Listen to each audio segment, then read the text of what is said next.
오늘 다니엘서 강의 셋째 시간 하도록 하겠습니다. 우리가 이제 지난 시간에 16절 있는 데까지 이제 살펴보고, 특별히 하나님께서 이 세 아이들에게 은혜를 베푸시는 그와 같은 과정을 우리가 이제 살펴봤습니다. 제가 여러분에게 이렇게 나눠드릴 유인물을 이렇게 가만히 이렇게 작성을 하면서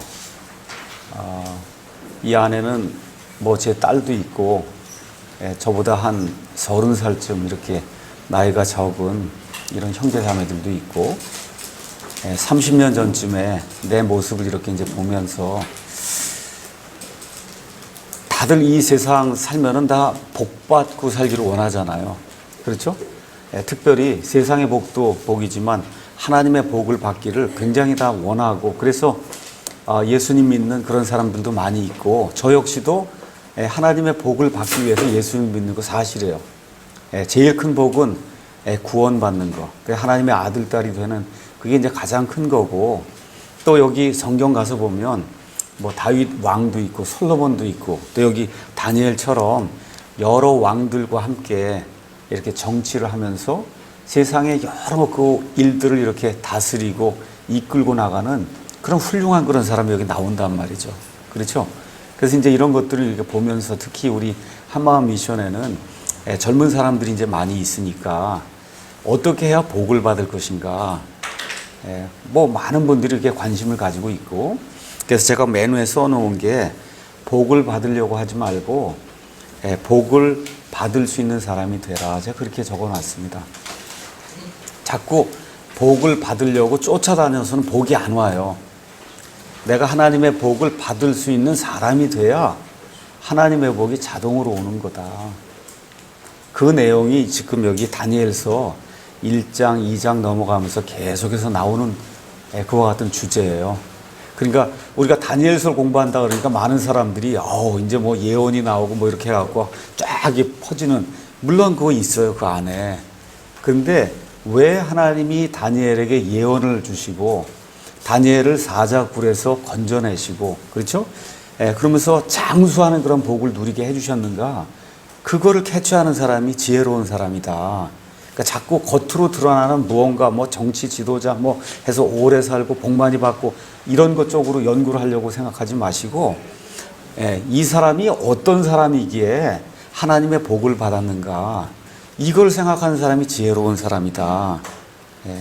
그래서 다니엘 21일 새벽기도 쫓아다니지 말고, 그게 중요한, 그게 복 받는 길이 아니에요. 그게 아니라 다니엘과 같이 하나님을 기쁘게 하는 그런 사람이 되면 그러면 복이 임하는 거예요. 그러니까 거꾸로 생각을 하셔야 돼. 우리나라 이 보통 그 샤머니즘의 그런 그 정서를 가지면 지성이면 감천인 거예요. 그게 다니엘 21일 기도예요. 다니엘 21일 기도는 다니엘만 하면 돼요. 40일 금식 기도는 예수님만 하시면 되는 거예요. 그것까지 우리가 다 본받으려고 그러면 안 되는 거예요. 그거는 세상에서 하는 일은 뭐 개차반으로 다 이렇게 하고, 기도만 새벽에 가서 20일을 하고 그런다고 변하는 게 아무것도 없다. 그러니까 성경을 제가 읽고 여러분의 이렇게 어드바이스를 이렇게 줄 수 있는 것은, 하나님의 복을 받으려면 하나님의 복이 임할 수 있는 사람이 돼야 된다는 거예요. 그 중에 가장 첫 번째가 지난번에 얘기했던 그 토픽 뭐예요? 여기 8절에 있는 것처럼, 그러나 다니엘은 왕이 정해준 음식이나 왕이 마신 포도주로 자기를 더럽히지 아니하겠다고 마음속에 작정하였으므로 자기를 더럽히지 아니하려고 내 시대의 통치자에게 요청하는 그와 같은 일이 이 안에 이제 기록이 되어 있습니다. 내가 하나님을 기쁘게 하기 위해서 마음속에 앞으로 내가 얼마를 더 살지 모르지만 하나님을 기쁘게 하는 그런 사람이 돼야 되겠다 하고 마음에 작정을 하고 하나님을 두려워하게 될 때 하나님의 복이 임하는 거예요. 그 순서를 그렇게 바꿔야지, 세상의 것들 이거 하면서 세상의 방법으로 모든 것 다 하면서 거기다 하나님도 또 이렇게 더해주면 얼마나 좋을까. 이 방법은 안 통하는 거다. 안 통하는 거예요. 자, 그래서 하나님께 순종하려고 자기의 모든 마음을 하나님께로 고정시켰다. 이게 제일 중요한 내용이에요. 이거 한 다음에 하나님께는 그렇게 하고, 그 다음에 이 세상의 권위를 가진 사람들에겐 또 어떻게 행동해야 되느냐. 거기 가서 보니까 9절에 그 내시자들의 통치자에게 요청을 하면서 이제 하나님께서 다니엘을 인도하사 내시들의 통치자에게 호의와 친절한 사랑을 받게 하시니라. 이렇게 이제 기록이 되어 있습니다. 하나님을 두려워하는 가운데 이 내시들의 통치자, 다시 말해 권위를 가진 그 사람에게 최대한의 예의를 갖추어서 이 사람에게 자기가 원하는 것을 요청하게 될 때 하나님이 그가 호의를 입도록 그렇게 만들어 주셨다는 거예요. 우리 한번 잠언 16편 7절에 나와 있는 말씀을 한번 보도록 하겠습니다. 잠언 16편 7절 아주 참 좋은 말씀이에요. 우리가 한번 외워가지고 평생토록 머릿속에 이렇게 집어넣고 다녀도 좋은 말씀이에요. 제가 읽겠습니다. 사람의 길들이 주를 기쁘게 하면 그분께서 그의 원수들까지도 그와 화목하게 하시느니라. 그러니까 저와 여러분이 행하는 그런 길이 하나님을 기쁘게 하는 그런 길이 되면 심지어 우리 원수들까지도 우리가 화목하게 하는 그런 일을 하나님이 이루어 주신다. 이게 성경이 이야기하는 복이에요. 성경이 이야기하는 복. 그래서 지금 여기 다니엘 같은 경우에 또 그의 세 친구들 같은 경우에 믿음을 지키기 위해서 왕이 내린 그와 같은 명령에 지금 불복하는 그와 같은 일이 생기잖아요. 이때에도 최대한 예의를 갖춰서, 그래서 로마서 12장 18절에 있는 그대로 가능한 한 주변에 있는 사람들과 불화하지 않고, 우리 영어로 얘기하면 피스메이커, 그래서 화평을 만드는 그런 사람이 되는 게 대단히 중요하다. 여러분과 이제 제가 인생을 살다 보면 어려운 일을 당하는데 내가 잘못해서 어려운 일을 당하는 경우도 있고, 또 어떨 때에는 내가 잘못을 정말 하지 않았는데도 어려움이 내게 닥치는 그런 경우가 많이 있습니다. 그런 경우에는 사무엘기상, 사무엘기하를 꼭 읽으셔야 돼. 특히 사무엘기상을 읽으셔야 돼. 그 사무엘기상을 통해서 다윗이라고 한 사람이 자기의 장인이에요. 자기의 장인인 사울에게 얼마나 큰 핍박을 받는가. 그런 그 핍박을 받으면서도 그 사람이 자기의 장인이자 자기의 왕인 그 사울에게 얼마나 은혜롭게 이렇게 그 사울 왕을 대우하는가. 이런 걸 보셔야 되는 거예요. 그러니까 요셉도 그렇고 다윗도 그렇고 바울도 그렇고 여기 지금 다니엘도 마찬가지고, 어떤 사람이 되냐, 고난을 먼저 겪어야 그래 하나님 기뻐하시는 이와 같은 명예도 누리고 권세도 누릴 수 있는 그런 사람이 되는 거예요. 예수님 믿는 것도 마찬가지예요.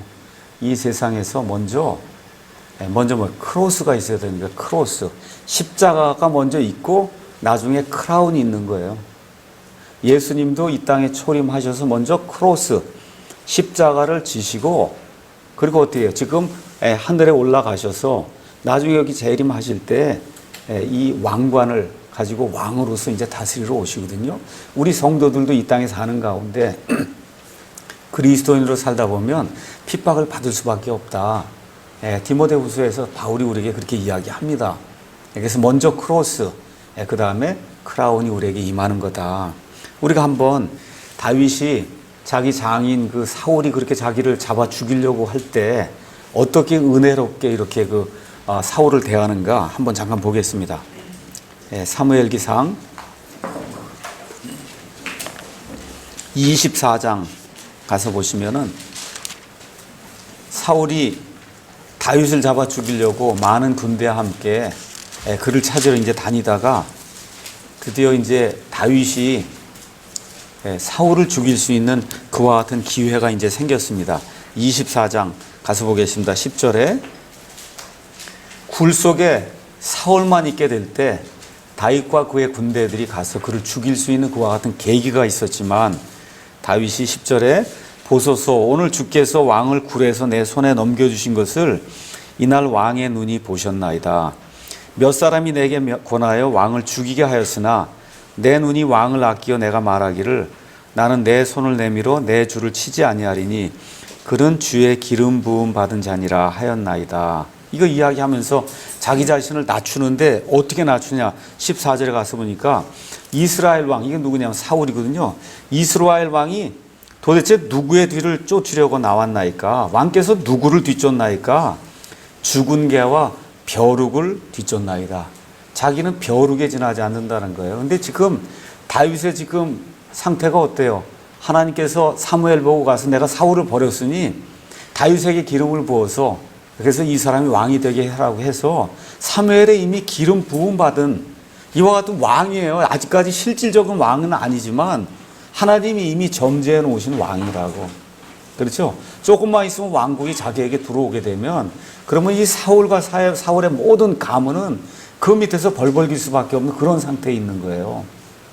자기를 잡아 죽이려고 정말 몇 년 동안 쫓아다닌 그 사람 만났잖아요.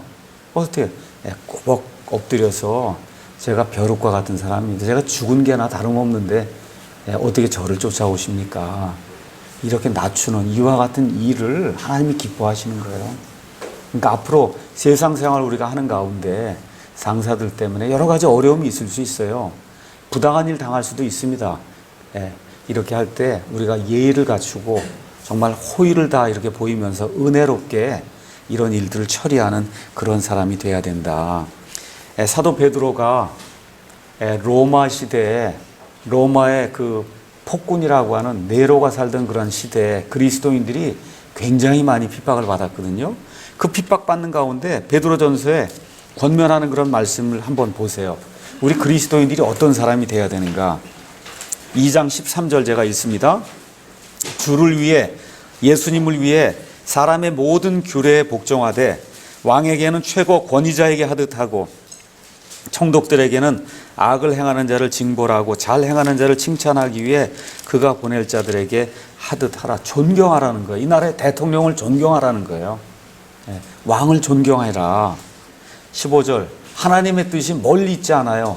그리함이 하나님의 뜻이니 그렇게 왕을 존경하고 정치하는 그런 지도자들 존경하고 이렇게 하는 게 하나님의 뜻이니 이것은 너희가 잘 행함으로 어리석은 자들의 무식한 말을 잠잠하게 하려 함이라. 그렇죠? 18절 종들아, 우리가 이제 회사 나가면 우리를 이렇게 고용하는 그와 같은 고용주가 있어요. 그렇죠? 모든 두려움으로 너희 주인들에게 복종하되 선하고 부드러운 자들에게 뿐만 아니라 까다로운 사람들에게도 그리해라. 왜 그러냐? 사람이 부당한 일을 당하고도 하나님을 의식함으로 고통을 견디면 이것은 참으로 감사할 일이다. 그렇죠? 그러면서 누구 예를 드냐? 22절 그분께서는 죄를 짓지 아니하시고 입에 교활함도 없으시며 욕을 당하시되 맞대어 욕하지 아니하시고 고난을 당하시되 위협하지 아니하시며 오직 의롭게 심판하는 분에게 자신을 다 내어 맡기시고 이 모든 고난을 참으셨다는 우리 예수님께서. 그래서 마태복음 16장 18절에 베드로의 그 믿음의 고백, 이 반석 위에 내가 내 교회를 세우리니 지옥의 문들이 그것을 이기지 못하리라. 예수님께서 말씀하신 그 예수 그리스도의 그 내 교회에 속한 사람들은 폭력을 사용한 적이 없어요. 한 번도. 어떤 사람이 예수님을 믿지 않는다 폭력으로 가서 믿게 하려고, 이건 성경에 없는 거예요. 예수님도 그렇게 하지 않으셨어요.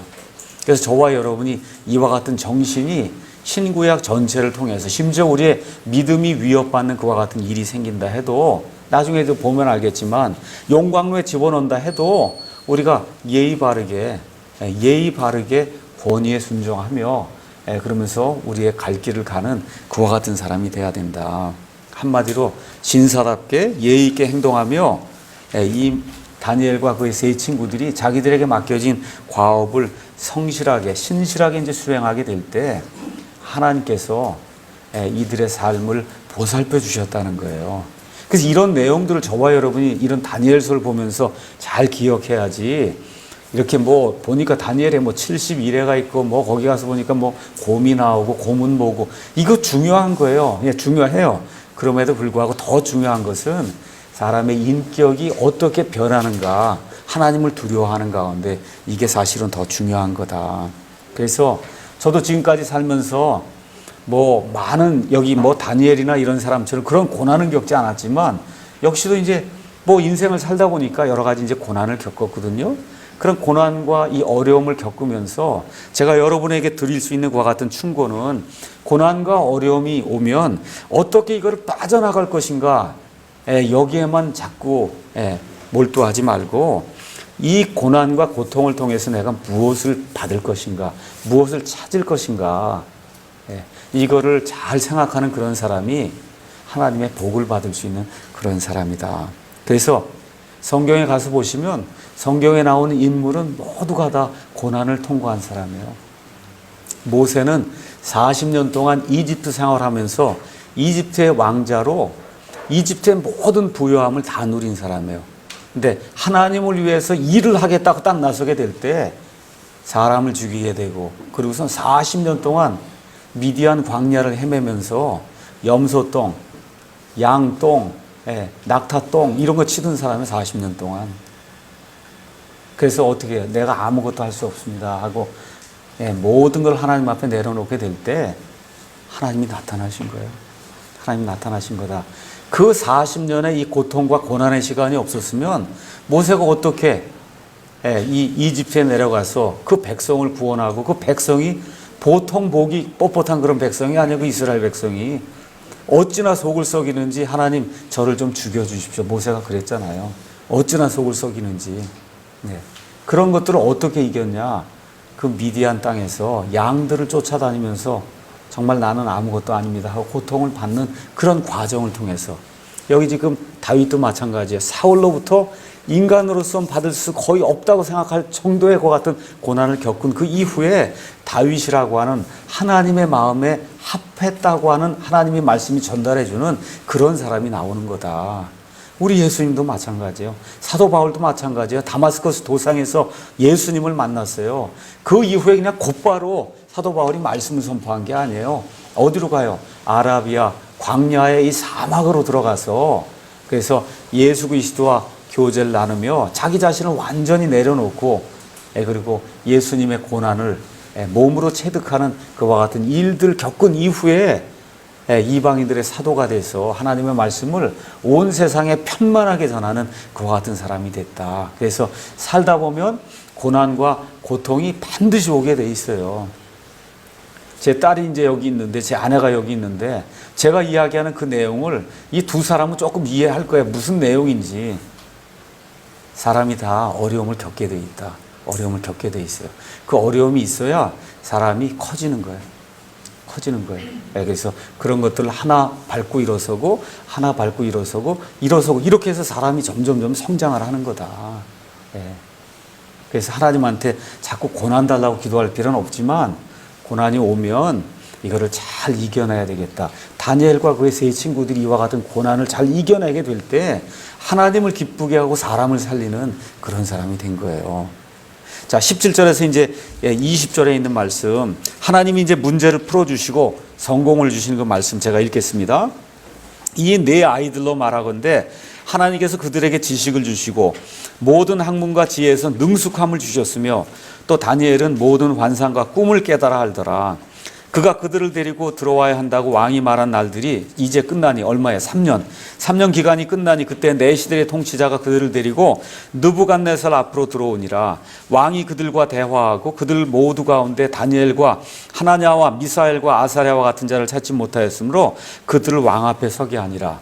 그 당시 전 세계에 가장 큰 왕이 느부갓네살이에요. 지금 식으로 얘기하면 오바마라고. 오바마. 그 오바마가 직접 이 네 아이들을 테스팅을 해갖고, 한번 생각해보면 나이가 15, 16분이 안 된 그 아이들이 그 왕 앞에 서면 벌벌벌 떨지 않겠어요? 그렇잖아요. 그거를 이겨내고 하나님 때문에, 그렇죠? 하나님에 대한 두려움을 갖게 될 땐 사람들에 대한 두려움이 없어지는 거예요. 그래서 에드 웰치라고 하는 사람이 쓴, 제가 지금 책 이름 정확히 기억하지 못하는데 그 제목이 뭐냐, 사람들이 커질 때는 하나님이 작아진 거예요. 그러니까 저와 여러분이 사람을 두려워하면 그건 뭐예요? 하나님을 작게 여기는 거예요. 사람이 두렵지 않아야 돼. 하나님 때문에. 이 사람들이, 이 아이들이, 이 아이 별거 없는데 하나님의 두려움이 있게 될 때 느부갓네살 그 얼굴도 못 쳐다보지 어떻게 쳐다보겠어? 벌벌벌 떨고. 그래, 그게 없이 이 시험까지도 통과하는 그러한 놀라운 일을 하나님이 그들에게 해주셨다. 그렇죠? 왕이 지혜와 명철에 대한 모든 문제에 관하여 그들에게 묻는 가운데 그들이 자기의 온 영토 안에 모든 마술사와 별을 살피는 자보다 10배나 나온 줄 아니라 100개 문제를 내면 얘들은 다 맞히는데 마술사나 이 지혜자는 10개뿐이 못 맞춘다는 거예요. 10배나 나온 줄을 왕이 직접 시험을 통해서 알게 됐다는 거예요. 다니엘은 고레스 왕의 제1년까지 계속해서 있었더라. 제가 여기 소제목을 하나님이 문제를 풀어주시고 성공을 주신다 이렇게 쓰고 그 밑에 뭐라고 기록했느냐. 먹고 살려면 훈련을 받아야 돼요. 훈련 없이, 직업의 훈련이 없이 먹고 살 수 없습니다. 좋은 인생을 살려면 교육을 받아야 돼요. 근데 저와 여러분이 여기 한마음 미션이든 아니면 사랑 침례교회든 여기 우리가 모여서 우리가 하나님의 일을 하고 싶습니다 라고 이야기할 때는 훈련과 교육만으로는 안 된다는 거예요. 뭐가 있어야 되냐? 하나님의 선물을 받아야 돼. 하나님의 은혜, 하나님의 선물을 받아야 그래야 하나님의 일을 할 수 있어요. 여기 모인 분들 다 그거 원하시는 거 아니에요? 그렇죠? 그럼 하나님의 선물을 받을 수 있는 그런 사람이 내가 돼야 된다. 자, 그래서 이들이 열심히 했지만 열심히 했어요. 17절 가서 보니까 하나님께서 그들에게 지식을 주셨다는 거예요. 모든 학문과 지혜에서 능숙함을 줬다는 거예요. 맨 마지막에 다니엘에겐 특별히 모든 환상과 꿈을 깨달아 알 수 있는 이와 같은 놀라운 능력을 하나님이 주셨다. 여기 이제 공부하는 학생들도 있고 저도 이제 학교에서 아이들을 가르치는 그런 일을 하고 있습니다. 기도만 해서는 시험 못 봐요. 기도만, 죽어라고 기도만 해서는 시험 통과가 안 된다. 토플이든 토익이든 뭐든 하여튼 뭐 봐서 하려면 열심히 일해야 돼요. 그래서 야고보서 2장 26절에 행위 없는 믿음은 죽은 것이다 그렇게 이야기하거든요. 영이 없는 몸이 죽은 것 같이 행위가 영어로 가서 보면 work이에요. work을 안 하면 그럼 어떻게 돼요? 시험 통과가 안 된다니까. 그래서 이 사람들이 열심히 공부하고 어디 하나님이 도와서 지식과 그 다음에 이런 모든 것들을 분별할 수 있는 능숙함을 주게 될 때 뛰어난 아이들이 된 거예요. 여기 우리 두 아이들 지민이하고 저기 서원이가 있는데 이런 아이들이 하나님을 두려워하는 가운데 하나님께서 지혜와 지식을 주실 때 뛰어난 아이들이 되는 거예요. 우리 사랑침례교, 우리 한마음 미션, 그렇죠? 우리 킹잼 성경을 쓰는 이런 진영에서 뛰어난 아이들이 많이 나와야 되는 거예요. 뛰어난 청년들이 많이 나와야 되는 거예요. 하나님을 기쁘시게 하는 그런 사람들이 되기를 제가 굉장히 간절히 바랍니다. 그런데 그거 하기 위해서는 기도만 가지고 안 돼요. 열심히 공부해야 되는 거예요. 열심히 공부해야 된다. 자, 그러면 이 아이들이 무엇을 배웠냐? 간단해요. 바빌론 왕국에 잡혀갔으니까 뭘 배웠어요? 바빌론 종교, 바빌론 학문, 바빌론 학민 중에서 그 당시에 가장 파퓰러했던 게 뭐예요? 점성술을 배운 거예요. 말이 지금식으로 하면 천문학을 배운 거예요. 천문학. 또 다른 얘기를 하면 지금식으로 얘기하면 세속 학문을 배운 거예요. 신학을 배운 게 아니라 일반 대학에 가서 세속 학문을 배운 거다. 자, 그러면 우리가 한번 생각을 해봐야 돼요. 과연 우리 예수님 믿는 사람들이 세속 학문 이거 배워야 되냐, 배우지 말아야 되냐. 그렇죠? 제가 여러분에게 분명히 말씀드릴 수 있는 것은 성경에서 하나님이 쓰신 하나님의 모든 사람들은 이 세상 모든 학문에도 뛰어난 사람들이에요. 사도행전 가서 한번 볼까요? 사도행전 7장 22절. 그냥 먹고 놀고 김정은이처럼 이렇게 그냥 이런 사람들이 아니라고 이게. 가서 보니까 7장 22절에 모세가 이집트 사람들의 모든 지혜를 배워 말과 행동에 능력이 있었느니라. 하나님이 능력이 하나도 없는 이런 사람을 기도 열심히 하니까 하나님의 백성을 인도하는 그런 사람으로 삼는 일은 불가능해요. 하나님이 불가능. 왜냐하면 하나님은 공평한 분이에요. 공정한 분이에요. 그렇기 때문에 세상에서 게으름 피우고 아무것도 안 하는데 하나님 딱 들어가고 아버지가 목사니까 너 이거 해라 그러고 이런 거 있을 수 없는 거다. 없어요. 그런 일이.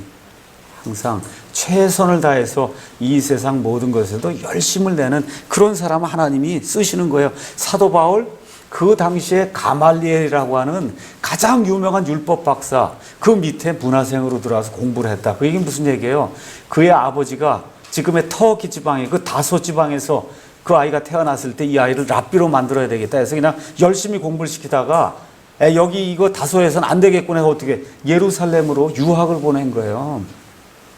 그렇게 해서 가장 뛰어난 그 가말리엘이라는 그런 사람 밑에서 최고의 율법 박사가 될 수 있는 이러한 모든 소양을 갖춘 그 이후에 하나님이 그와 함께 하실 때 그가 가지고 있던 그 율법의 모든 지식들이 예수 그리스도를 드러내는 데 쓰게 된 거예요.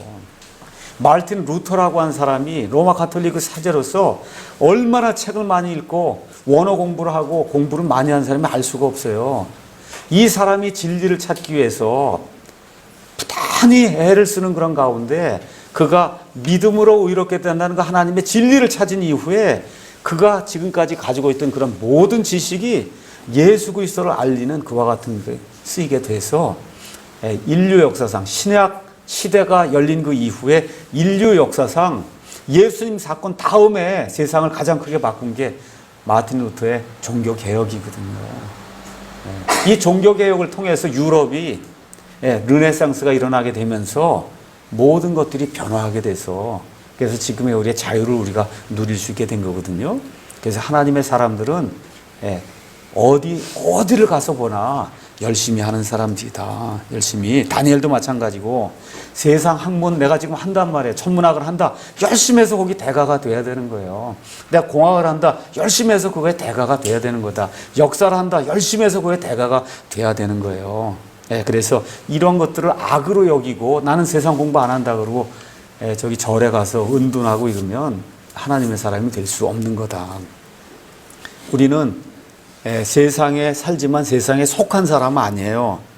그런데 성경 말씀 가서 보시면 우리의 믿음의 선진들은 다 세상에 학문하게 되면 열심히 해서 주님을 위해 그 가지고 있는 모든 것을 다 썼어요. 여기 우리 한마음 미션에는 노래하시는 분, 또 노래 작곡하는 분, 또 연극하는 분, 영화하는 분, 뭐 등등 해서 여러 그런 훌륭한 그런 탤런트를 가진 그런 형제자매들이 많이 있습니다.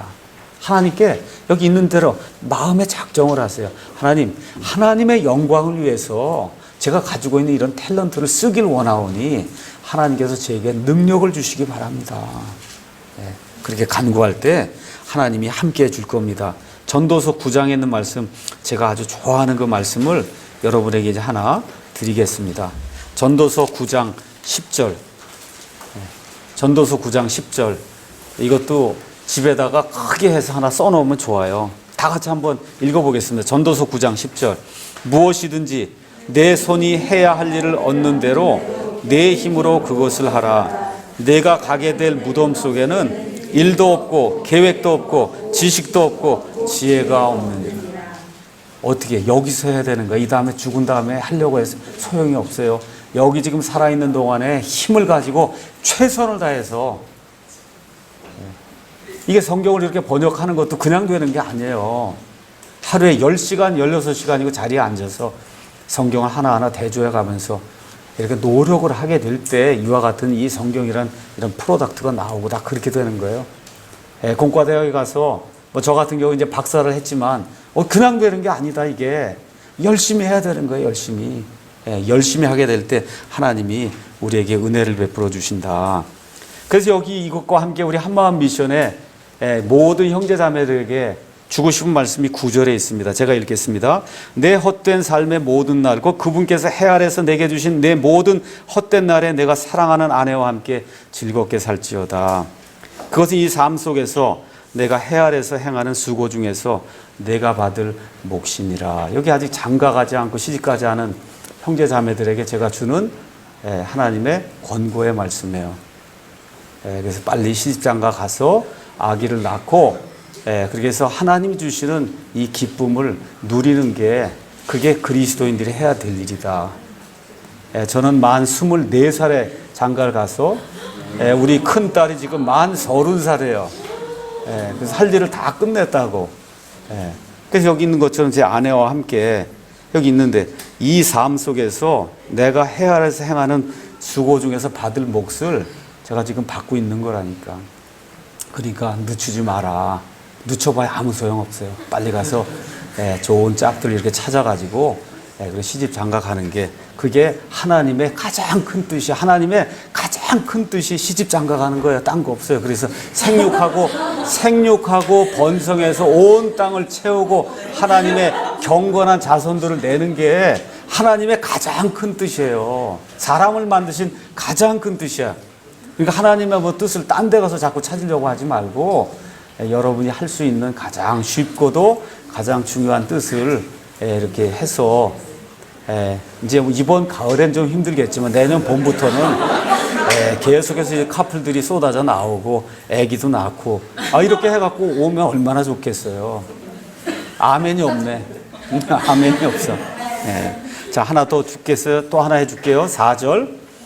살아있는 모든 것에게 연합된 자에게 소망이 있나니 살아있는 개가 죽은 사자보다 나으니라. 이게 살아있을 때 해야 되는 거다. 느부갓네살이 아무리 훌륭해도 나보다 못하다니까. 지금 살아있잖아요, 제가. 그렇잖아요. 지금 이 숨을 가지고 살아있는 이 동안에 하나님을 기쁘게 하는 그런 일을 해야 된다. 넘어갑니다. 전도서에 또 우리 솔로몬이, 이건 제가 얘기하는 게 아니라 이 세상에서 가장 지혜롭다고 한 솔로몬이 이야기하는 거예요. 인생을 다 정리하면서 맨 마지막에 뭐라고 지금 이야기하느냐. 11장 9절에 오 청년이여 내 젊은 때를 기뻐해라. 내 젊은 시절에 내 마음이 너를 기쁘게 하고 내 마음이 원하는 길들로 걸으며 내 눈이 보는 대로 하고 싶은 대로 다 하라는 거야. 젊을 때. 그러나, 근데 여기 그러나가 나오는, 그러나 앞으로 쭉 가는데 갑자기 90도로 딱 꺾이는 게 그러나예요. 그러나 이 모든 일들로 인하여 하나님께서 너를 심판자리로 데려가실 줄 너는 알라. 하고 싶은 거 다 해도 좋은데 하나님께 회개보고할 날이 있다. 그러면서 12장 1절에 이제 내 젊은 시절에 내 창조자를 기억해라. 이 사람이 지혜로운 사람이다. 마지막에 가서 보니까 우리가 전체 일의 결론을 들을지니 하나님을 두려워하고 그분의 명령들을 지킬지어다. 이것이 사람의 온전한 의무이니라. 하나님께서 모든 은밀한 일과 더불어 선한 일이든 악한 일이든 모든 일을 심판하시리라. 이게 성경이 기록하고 있어요. 그래서 하나님이 주시는 그런 복을 탐구하고 그래서 그 복을 받기 위해서 준비하는 그런 사람이 되기를 예수님의 이름으로 축원합니다. 자, 그래서 저와 여러분이 이 세상에 지금 살고 있어요. 그래서 세상의 학문도 우리가 뭐 신학을 공부하는 게 아니면 세상의 학문도 다 가서 공부해야 돼요. 열심히 공부해야 돼요. 세상이 어떻게 돌아가고 있는가 뉴스를 통해서도 그렇고 세상 돌아가는 일도 잘 봐야 되는 거예요. 단 세상에 동화되지는 말라. 성경이 그렇게 얘기하는 거예요. 세상에 돌아가는 모든 것, 세상의 학문, 세상의 지혜 이런 것들 아는 거 중요한 거예요. 우리 그리스도인들이. 다만 세상에 푹 빠져서 동화되지 말라. 성경이 그 얘기를 하는 거예요. 성경이. 그래서 이 다니엘과 그의 세 친구들이 그래서 세상에 속해 있어요. 세상에서도 가장 악하다고 지금 바빌론 왕궁에 들어가서 가장 사악한 왕이라고 하는 지금 느부갓네살 앞에 지금 이 사람들이 서 있는 거예요. 그렇지 않습니까? 이런 것들을 기억하면서 어떻게 하나님의 호의를 우리가 입을 수 있는가, 이런 것들을 우리가 이 다니엘서를 공부하면서 깊이 우리가 생각을 해봐야 된다. 그래서 이 왕이 직접 이 아이들을 점검했는데 바빌론에 있는 모든 마술사 지혜자들보다 10배나 나온 줄을 왕이 직접 테스트해보고 몸으로 알았다는 겁니다. 이와 같은 은혜가 우리 가운데 있어야 돼요. 그러니까 돈을 자꾸 쫓아다니려고 하지 말고 하나님이 돈을 주시도록 그렇게 해야 된다, 우리가. 그거의 첫 번째는 열심히 사는 거예요. 다른 거 없어요. 열심히 살아야 하나님이 함께 하시는 겁니다. 거기 가서 보니까 이제 21절에 뭐라고 이제 기록이 되어 있냐. 21절 제가 보겠습니다. 다니엘은 고레스 왕의 제1년까지 계속해서 있었더라. 이렇게 이제 기록이 되어 있습니다. 자, 제가 지난 시간에 이 유다 백성이 바빌론의 포로가 되어가는 내용을 여러분에게 설명을 드렸습니다. 몇 차례에 걸쳐서 포로가 됐다고 얘기했어요. 3차례에 걸쳐서 포로가 됐는데 다니엘은 1차 포로로 잡혀갈 때 다니엘이 잡혀갔다 그렇게 얘기했어요. 그렇죠? 그래서 여기 가서 보시면 언제 잡혀갔느냐. 가서 보시면 BC 606년에 잡혀갔습니다. BC 606년에 BC 606년 우리 한번 가서 에스라에 있는 말씀 한번 보겠습니다. 에스라 1장 1절 이제 가서 보니까 거기에 뭐라고 기록이 되어 있냐면 이제 페르시아 왕 고레스의 제1년에 주께서 예레미야의 입으로 하신 주의 말씀을 이루시려고 페르시아 왕 고레스의 영을 움직이심에 그가 자기의 온 왕국에 두루 선포하고 또 그것을 글로도 기록했다라고 해서 페르시아 왕 고레스가 이제 너희 유다 사람들은 이스라엘 예루살렘으로 다시 돌아가서 너희가 섬기기 원하는 하나님을 섬겨라 하고 하나님께서 말씀해 주신 그런 내용이 그 안에 기록이 되어 있어요. 예레미야의 입으로 하신 말씀이 뭐냐? 예레미야 대언서 가서 읽어보시면 어떻게 기록이 되어 있어요? 70년 동안 포로 생활을 하겠다 이렇게 말씀했어요. 그 70년이 왜 70년이냐? 이스라엘 백성이 시내산에서 율법을 받은 이후에 하나님의 명령에 따르면 안식일을 지켜야 돼요. 안식일? 또 뭘 지켜야 되냐? 안식년을 지켜야 돼요. 안식년은 어떻게 하는 거예요? 7년에 한 해씩은 쉬어야 되는 거예요. 땅을 경작하면 안 되는 거예요. 그런데 자그마치 490년 동안 안식년을 안 지켰어요. 그러니까 490년 동안 안식년을 안 지켰으면 490년에 안식년을 다 따지면 몇 년이 돼요? 70년. 그렇죠? 그래서 하나님께서 이 70년 동안 너희가 다 포로로 잡혀가면 그러면 그냥 나무도 그렇고 짐승도 그렇고 모든 게 다 이 땅에서 안식하게 된다. 그 말씀하시면서 너희가 지키지 않았으니까 우상 숭배하고 하는 이런 가운데 이 나의 안식년이 규례를 지키지 않았으니 포로로 70년 가서 잡혀가 있는 그 동안에 이 땅이 안식을 누리고 그래서 그 안에 짐승들이 안식을 누리도록 그렇게 하나님이 지정을 하셔서 그래서 70년인 거예요. 그래서 예레미야 그 대언자의 그 말씀에 따라서 하나님께서 고레스의 그 영을 움직이시게 될 때 이방 사람 이 고레스 이것도 유명한 왕이에요. 유명한 왕. 이 고레스가 이들이 돌아가도록 그렇게 이제 허락하는 그런 내용이 있습니다. 자, 그럼 아까 다니엘이 언제 잡혀갔냐? BC 606년에 잡혀갔어요. 이때부터 70년이 흐르니까 고레스가 언제 사람이냐? BC 536년에 고레스의 제1년이 이제 되는 거다. 자, 다니엘서 넘어가서 다니엘이 언제까지 살았나 한번 보겠습니다. 다니엘서 10장 1절 가서 보겠어요. 다니엘서 10장 1절 가서 보니까 여기 페르시아 왕 고레스의 제3년에 한 일이 벨드사살이라는 이름을 가진 다니엘에게 계시되었는데 그 일이 참되나 정해진 때는 길더라. 이렇게 이야기하면서 이 다음 얘기는 나오지 않아요. 그러니까 적어도 언제까지 살았냐면 고레스 왕의 제3년까지는 지금 다니엘이 산 거예요. 그럼 다니엘이 잡혀갈 때 나이가 뭐 10살에서 한 15살 정도. 그냥 우리가 그냥 15이면 됐다고 생각해봐요. 15살에 잡혀가서 70년 동안 거기 있다가 그러면 몇 살이 되는 거예요? 85세가 되는데 지금 이 고레스의 이제 3년이니까 거기다 2년을 더하면 적어도 87년을 산 거예요. 87년. 지금은 우리가 87세, 이거 뭐 거뿐하게 살 수 있다. 이렇게 얘기하지만 이 당시에 그 영양 상태, 이런 모든 걸 고려해서 60 이상을 살면 우리도 그래서 왜 환갑잔치를 하는 거예요. 지금부터 30년, 40년 전만 해도 환갑만 넘기면 장수한 거예요. 장수. 그랬거든요. 자그마치 87세를 사는 이와 같은 행복을 누린 거다. 이 땅에서. 하나님을 두려워하는 가운데 하나님께서 그에게 장수하는 것과 같은 복을 주셨다. 근데 이 장수가 꼭 좋은 건 아니에요, 여러분. 지금 이제 예수님의 재림이 늦추어지면 모르긴 해도 여기 앉아있는 사람들은 100살은 이제 평균 살 거라고. 100살. 근데 보통 이제 회사 가면 45살에 퇴직을 한단 말이야. 우리 남자들이. 그럼 55년을 어떻게 살 건가 생각을 해보셔야 돼. 55년을 어떻게 살 건가.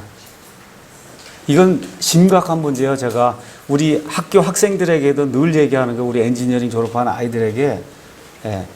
그래서 전문 직장, 전문직을 해야 된다. 45살, 50살 되면 다 회사에서 나가게 되는데 앞으로 50년을 어떻게 살 것인가. 그렇거든요. 그럼 어떻게 돼? 프로페셔널한 이와 같은 탤런트를 내가 가지고 있어야 70, 80까지도 일할 수 있는 거예요. 일하면 또 건강한 거예요. 좋은 거예요. 여기 다니엘 같은 경우도 계속해서 일을 하고 이렇게 사는 가운데 지금 87세라고 하는 이와 같은 그 장수하는 그와 같은 복을 누렸거든요. 그래서 여기 있는 모든 분들이 100세까지 예수님 재림 늦춰지면 100세까지 살 수 있는 그런 복을 누리기를 제가 간절히 원합니다. 근데 그 복을 그냥 누리면 안 돼. 아무것도 없는 가운데 복이 안 돼요. 그게 100세 사는 게 고통과 고역이라고 그게 사는 게. 그거 어떻게 해야 돼? 열심히 해서 프로페셔널하게 내가 내 앞길을 마련해야 되겠다. 이게 딱 하고 하나님께 작정을 하고 이러고선 젊을 때부터 뛰어야 그래야 앞날이 열리는 거다. 열리는 거예요. 그 다니엘서 강의하는데 이거 잠 얘기를 하고 이거 미래 이야기를 하고 그러니까 이상하게 생각하시는 분들이 있는데 이건 목사로서 또 인생의 이런 선배로서 여러분에게 조언을 주는 거예요. 다른 목사들 이런 얘기 잘 안 해요. 왜 그러냐? 인생을 안 살아봤거든. 신학교 그만 하고. 그래서 직업을 가지면서 그러면서 이런 모든 것들을 겪어보고 여러분에게 이야기하는 거예요. 프로페셔널하게 내 탤런트를 하나 이렇게 해야 그거가 있어야 나중에까지 아내와 함께 행복하게 삶을 살 수 있다. 남편과 함께 행복하게 삶을 살 수 있다. 자, 그래서 이 다니엘이 이렇게 오래 사는 가운데 다니엘서 9장에 가서 보시면 71회라고 하는 하나님이 주신 놀라운 환상을 체험하는 그와 같은 일을 이제 경험하게 됩니다. 그래서 이렇게 장수하는 가운데 하나님께서 그에게 이거 다니엘이 거의 죽을 때가 다 되었을 때 다니엘서 9장에 70일의 환상이 그에게 나타난 거예요. 건강한 가운데 하나님의 일을 하고 세상 일을 하는 가운데. 그러니까 하나님의 일을 한다 그러면 세상 일도 열심히 잘하고 능력도 있고 그래서 교회도 잘 섬기고 주변에 있는 이 성도들도 도와주고 그렇죠. 킹제임스 성경이다 무슨 진리다 해서 무언가 나설 수 있는 그런 사람이 돼야 복이 되는 거지. 그렇지 않으면 힘든 거예요. 이거 사는 게. 그래서 성경 가서 보시면 이 이스라엘에게 주신 구약시대 이스라엘에게 주신 복은 이 땅에 존재하는 백성이기 때문에 이 땅의 백성에게는 하나님이 장수하는 걸 복으로 주셨어요. 지금 우리는 하늘에 속한 자들이에요. 하늘에 속한 자들. 그렇기 때문에 꼭 장수가 꼭 복이다 우리가 이야기할 수는 없습니다. 예를 들어 스데반 같은 경우는 일찍 죽었거든요. 일찍 죽었어요. 그것도 복된 일이에요. 그럼에도 불구하고 특별한 일이 없는 한은 저와 여러분이 하나님이 주신 수명을 다 채우고 웬만하면 남들 사는 것만큼 남들이 7, 80 살면 우리도 한 7, 80 살고 100세 살면 건강하게 100세 정도 이렇게 살다가 죽는 게 하나님이 주시는 복이에요. 아내와 남편과 함께 자식들과 함께 손자 손녀 보고.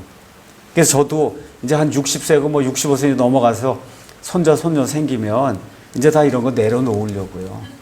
이제 다 내려놓고 애기도 보고 그러고선 그런 행복도 누리고 죽어야지. 그럼 맨날 일만 하고 죽겠어요 이게? 그렇지 않습니까? 이런 모든 게 인간이 살아가면서 때에 맞게 하나님이 우리에게 주시는 그런 복이다. 그래서 이런 복을 저와 여러분이 누려야 된다는 거죠. 그래서 결론의 말씀을 드립니다. 여기 있는 대부분의 사람들보다는 제가 인생을 조금 더 오래 살았거든요. 고통과 고난도 어느 면에서 여러분보다 많이 받았을 거예요. 어렸을 때부터 가난하게 살고, 가난이 뭔지 알고, 유학 갈 때 뭐 한 푼도 없는 가운데 유학 가갖고 어렵게 살아보기도 하고, 제 아내와 함께 결혼할 때는 우리가 각각 100불짜리 반지 하나 딱 주고, 그리고 결혼해서, 그리고 지금까지 산 거예요. 지금 30년 이상을. 이런 가운데 그래도 아파트도 하나 이제 갖게 되고, 차도 2대가 있고, 아이들도 다 교육을 시키고 뭐 아무것도 없는 가운데 한 거예요. 아버지 엄마가 준 거 없다고. 아무것도 없는 가운데 20살 넘어서부터 자수성가해서 지금 여기까지 온 거거든요.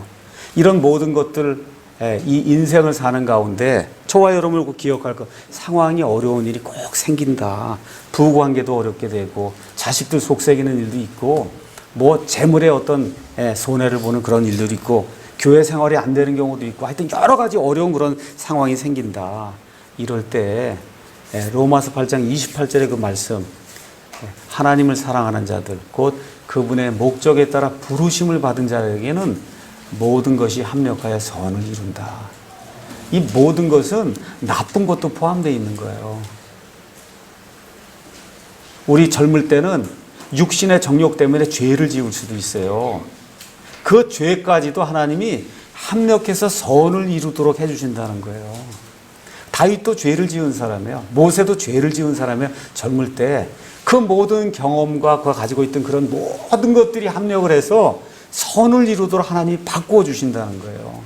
이런 것들을 저와 여러분이 기억을 하면서 우리는 세상을 변화시키는 사람인가, 영어로 얘기하면 트랜스포머인가, 아니면 세상에 동화되는 컨포머, 세상과 일치가 돼서 세상을 쫓아가는 컨포머인가, 아니면 트랜스포머, 세상을 변화시키는 사람인가, 이런 것들을 잘 생각을 해야 됩니다.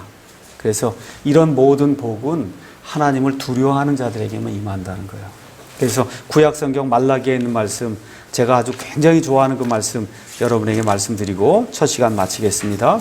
말라기 3장 가서 보시면 구약시대의 맨 끝이에요. 예수님 오시기 약 400년 전에 이스라엘 백성이 바빌론 포로 생활하고 돌아온 이후에도 여전히 깨닫지 못하고 하나님을 대적하고 하나님께 헛된 예물을 바치는 그와 같은 생활을 계속하는 가운데 어떤 부류가 나타났어요. 말라기 3장 16절, 그때 주를 두려워한 자들이 서로 자주 말하며 주께서 귀를 기울여 그것을 들으시고 주를 두려워한 자들과 자신의 이름을 생각한 자들을 위하여 자기 앞에서 기념책을 기록하셨느니라. 이 세상, 여기 믿는 사람들이라고 다 주장하는 사람이 이스라엘 사람들이, 그런데 주를 두려워한 그와 같은 사람들이 나타나서 서로 자주 말하려면 자주 모인 거예요. 여기 한마음 미션처럼 자주 모여서 하나님을 두려워하면 우리가 어떻게 살아야 될 것인가, 이런 것들을 이야기하면서 하나님의 뜻을 구하게 될 때 하나님께서 뭐라 그래? 주를 두려워한 자들과 자신의 이름을 생각한 자들을 위하여 자기 앞에서 기념책을 기록하셨느니라. 만군의 주가 말하노라. 내가 나의 보석들을 만드는 그날에 그들을 나의 소유로 삼을 것이요, 나의 소유 보물로 삼아 주신다는 하나님께서 하나님을 두려워하는 자들을. 그래서 성경은 처음부터 끝까지 하나님을 두려워하면 하나님의 복이 임한다고 이야기하는 겁니다. 하나님을 두려워해라. 예수님도 왜 믿느냐? 하나님을 두려워하기 때문에 믿어야 되는 거예요. 마태복음 10장 28절에 가서 보니까 우리 예수님께서 놀라운 말씀 우리에게 이제 해주십니다. 마태복음 10장 28절에 있는 말씀, 어떤 사람이 지혜로운 사람이냐? 몸은 죽여도 혼은 능히 죽이지 못하는 자들을 두려워하지 말고 오직 혼과 몸을 둘 다를 능히 지옥에서 멸하실 수 있는 그분 하나님을 두려워해라. 하나님을 두려워하면 제가 아주 그냥 단언할 수 있어요. 여러분의 삶이 형통할 수 있어요.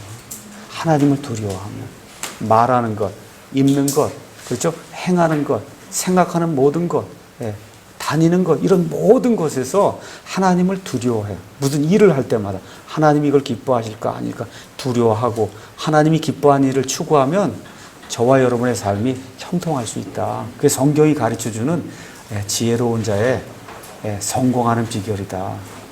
여기까지 하고 마치겠습니다.